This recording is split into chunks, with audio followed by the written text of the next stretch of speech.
Ils sont partis marcher dans la neige. Ils n'en sont jamais revenus. Messieurs, dames, asseyez-vous. Aujourd'hui, on ne va pas parler d'un simple accident de randonnée. On va parler d'un mystère soviétique, d'un camp éventré, de cadavres mutilés et d'un silence si profond qu'il en devient suspect.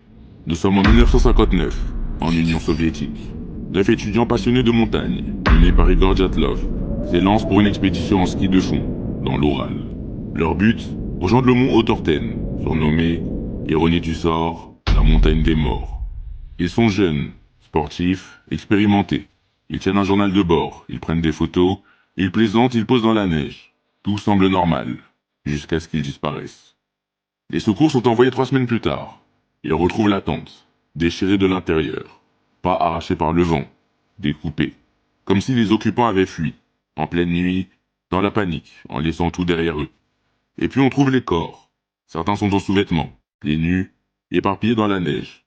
Certains ont les os brisés, comme s'ils avaient été percutés, sans trace externe de blessure. Une jeune femme a la langue arrachée, un autre a le crâne fracturé, un autre a les yeux manquants.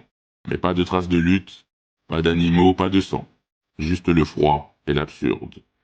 Imaginez, vous êtes l'un des secouristes. Vous vous enfoncez dans la montagne enneigée et vous trouvez 2 corps en slip, figés dans la neige, bras tendus vers le camp.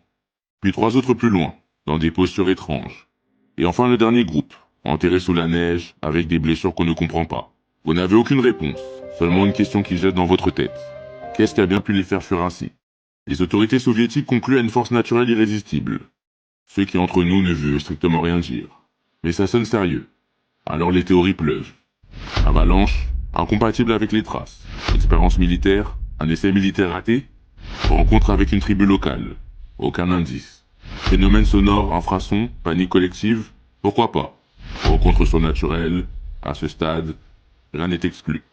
Et l'enquête, classée confidentielle, scellée pendant des décennies. Ce n'est qu'en 2019 que la Russie rouvre le dossier. Nouvelle version officielle, une mini-avalanche surprise.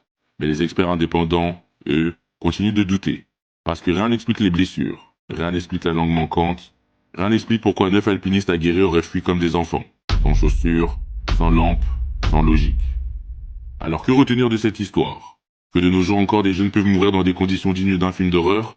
Que l'URSS savait plus qu'elle ne le disait, ou moins qu'elle ne le prétendait. Tout simplement que dans certains cas, le froid n'est pas ce qui glace le plus. Moi, je n'en sais rien. Après tout, je ne fais que raconter l'histoire.